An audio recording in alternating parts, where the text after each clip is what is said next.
रानी और उसका पति सूरज घूमने जाने वाले थे। उनकी ट्रिप की सारी प्लानिंग हो चुकी थी, लेकिन तभी रानी सूरज से आकर कहती है, सूरज सुनो ना, वो दरअसल सूरज हम लोग कल ट्रेन से निकलेंगे और परसों मनाली पहुंच जाएंगे, लेकिन हम लोगों ने एक सबसे जरूरी काम तो किया ही नहीं। कौन सा जरूरी काम रानी? अरे होटल बुक करना। वो मेरी दोस्त है ना प्रज्ञा, उसने मुझे बताया कि हम ना अब ऑनलाइन अपने फोन से भी होटल बुक कर सकते हैं, वो भी बहुत सस्ते दामों पर। क्या? मगर हम तो हमेशा जगह पर पहुंचकर ही होटल बुक करते हैं ना, फिर ये सब क्यों करना? अरे अगर हम पहले से ऑनलाइन होटल बुक कर लेंगे तो हमें वहाँ जाकर भटकना नहीं पड़ेगा। हम ट्रेन से सीधा उतरकर अपने होटल जाएंगे ना। बस मैं कुछ नहीं जानती, प्रज्ञा ने बताया तो सही होगा। मैं अभी जा रही हूँ ऑनलाइन होटल देखने और फिर मैं होटल बुक कर दूंगी। ओफो, ठीक है, जैसा तुम्हें ठीक लगे करो। वैसे भी अपनी दोस्त प्रज्ञा के आगे तुम मेरी सुनती कहाँ हो? रानी मुंह बनाकर वहां से अपने कमरे में चली जाती है और ऑनलाइन होटल देखने लगती है। तभी उसकी नजर एक होटल पर पड़ती है जो कि दिखने में तो बहुत खूबसूरत लग रहा था और उसकी कई अच्छी अच्छी फोटो डाली हुई थी। ओह हो, ये होटल तो एकदम महल जैसा लग रहा है, और देखो तो जरा इसका दाम भी कितना कम है। अरे अगर मैं ऐसे होटल में रुकी तो मेरा बरसों का सपना सच हो जाएगा। फिर ये रानी असली रानियों की तरह अपने महल में ही रहेगी। फिर क्या था, रानी बिना सोचे समझे उस होटल को बुक कर देती है। अगले दिन रानी और सूरज ट्रेन से मनाली जाने के लिए निकल जाते हैं। जब तक वो लोग वहाँ पहुँचते हैं काफी रात हो जाती है। काफी रात हो गई रानी, अब जरा बताना तो कि तुम्हारा वो होटल है कहाँ जो तुमने ऑनलाइन बुक किया था? वो, हाँ ये देखो, ये रही उसकी लोकेशन। सूरज एक रिक्शे वाले को बुलाता है और उससे कहता है, भाई साहब, हमें इस जगह पर जाना है, क्या आप हमें ले चलेंगे? हाँ, मगर मैं आपको थोड़ा पहले ही उतार दूंगा। आगे आपको पैदल जाना पड़ेगा। काफी रात हो गई है ना, मुझे भी घर वापस लौटना है। और वैसे भी ये एरिया तो जंगल की तरफ है, वहाँ बहुत सन्नाटा रहता है। क्या जंगल की तरफ? अच्छा ठीक है भाई साहब, चलिए। सूरज और रानी ऑटो में बैठकर जाने लगते हैं। देख लो रानी, ऑनलाइन होटल बुक करने का नतीजा। क्या ऑनलाइन ये लिखा था कि होटल जंगल के पास होगा, इतने सन्नाटे में वहाँ तक तो ऑटो वाला भी जाने को तैयार नहीं है। अरे मगर वो होटल कितना सुंदर है वो भी तो देखो, इतने कम दामों पर हमें ये होटल मिल गया। आजकल होता है कहीं ऐसा? ये सुनकर सूरज चुप हो जाता है और थोड़ी देर में ऑटो वाला एक सुनसान सड़क पर आकर ऑटो रोक देता है। क्या हुआ भैया, यहाँ क्यों रोक दिया आपने ऑटो? अरे भाई साहब, वो सामने देखिए, अब आगे जंगल शुरू है। आप यहाँ से सीधा जाइए, थोड़ी देर में आपको होटल मिल ही जाएगा। लेकिन अब मैं आगे नहीं जाऊंगा। अरे मगर? नहीं नहीं, मगर मगर कुछ नहीं, आप बस मेरे पैसे दे दीजिए, मुझे देर हो रही है। थोड़ी देर जंगल में सीधा चलने के बाद रानी और सूरज को एक छोटा सा टूटा फूटा घर दिखाई पड़ता है जिसमें लाइट जल रही थी। उसी घर के बाहर एक बोर्ड लगा हुआ था जिस पर लिखा था मयूर होटल। ये देखकर तो रानी और सूरज दोनों की आंखें फटी की फटी रह जाती हैं। क्या ये है मयूर होटल? मगर ये तो बस एक छोटा सा टूटा फूटा घर है। हे भगवान, मुझे तुम्हारा भरोसा करना ही नहीं चाहिए था रानी। तो ये है तुम्हारा महल जैसा दिखने वाला होटल जो तुम्हें बहुत सस्ते में मिला। अरे इसमें रहने के लिए तो मैं 100 रुपए भी ना दूं। मैं क्या बताऊं अब सूरज, फोटो में तो ये बड़ा ही सुंदर था, ये तो हमारे साथ फ्रॉड हो गया। चलो हम वापस चलते हैं। तुम्हारा दिमाग तो ठीक है ना रानी, तुम क्या चाहती हो? हम इतनी रात गए इस जंगल में भटके, अब हमारे पास और कोई रास्ता नहीं है, हमें यहीं पर रात गुजारनी पड़ेगी। समझ में आया? ये सुनकर रानी भी चुप हो जाती है। वो दोनों उस टूटे फूटे होटल के अंदर पहुंचते हैं और देखते हैं कि वहां पर एक औरत थी। जी बताइए। वो, हमने ऑनलाइन बुकिंग की थी इस होटल के लिए। ओह अच्छा अच्छा, तो आपका नाम रानी है। आइए आइए, आपका हमारे महल जैसे होटल में स्वागत है।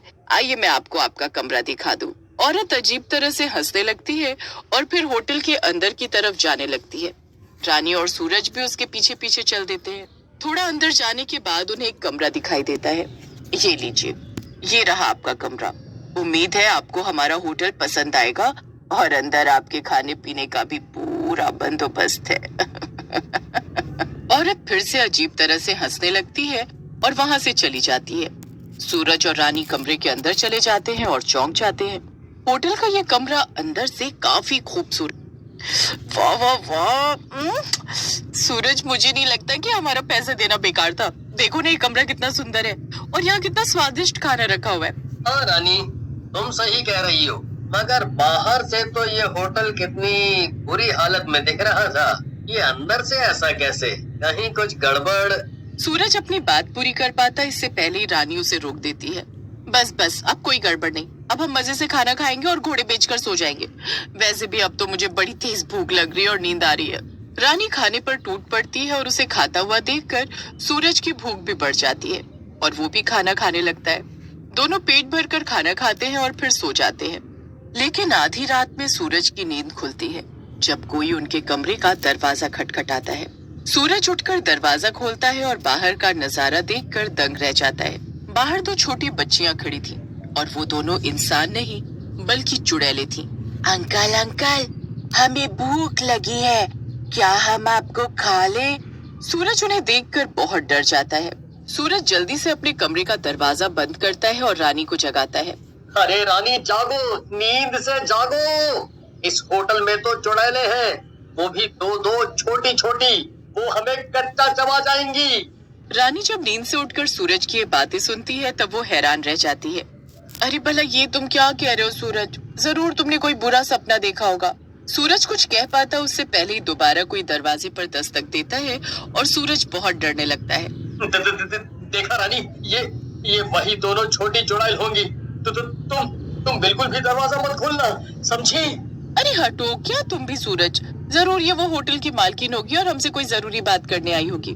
लेकिन रानी सूरज का यकीन नहीं करती और जाकर दरवाजा खोल देती है। इस बार वो औरत ही थी जो कि होटल की मालकिन थी। देखा सूरज, होटल की मालकिन ही है। जी बताइए, क्या बात है? वो माफ करिएगा, थोड़ी देर पहले मेरी दोनों बेटियां यहाँ आ गई थी। कहीं आपने उन्हें देखा तो नहीं? पता नहीं कहाँ चली गई दोनों खेलते खेलते। क्या?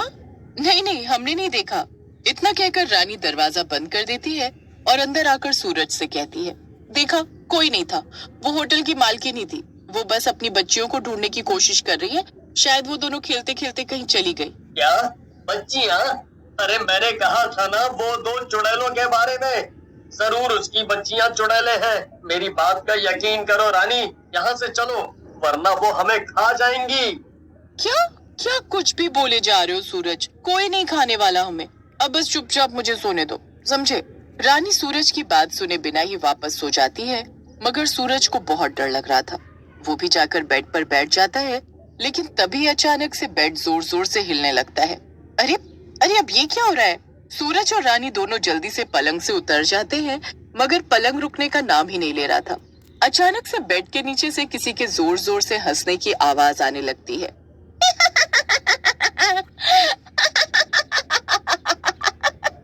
ये सब आखिर क्या हो रहा है? चलो यहाँ से बाहर निकलो सूरज। रानी और सूरज बाहर भागते इससे पहले ही कोई बाहर से दरवाजा बंद कर देता है और तभी बेड के नीचे से वही दोनों छोटी चुड़ैलें निकल कर आ जाती हैं। अब आप दोनों कहीं नहीं जा सकते, अब हम आप दोनों को खा जाएंगे। ये सुनकर रानी और सूरज बहुत डर जाते हैं और तभी दरवाजे के बाहर से भी आवाज आती है। ये आवाज उसी औरत की थी। माफ करना, लेकिन लगता है मेरी दोनों प्यारी प्यारी बच्चियां भूखी हैं, तो मैंने सोचा क्यों ना उन्हें कुछ खिला दूं। अब तुम दोनों कहीं नहीं भाग सकते। हमारी माँ ने तुम्हें यहाँ लाने के लिए बड़ी मेहनत जो करी है।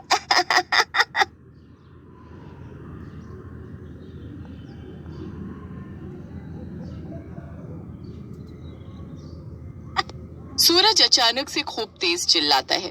उसे ऐसे चिल्लाता हुआ देखकर दोनों चुड़ैलें चौंक जाती हैं। अरे क्या हुआ?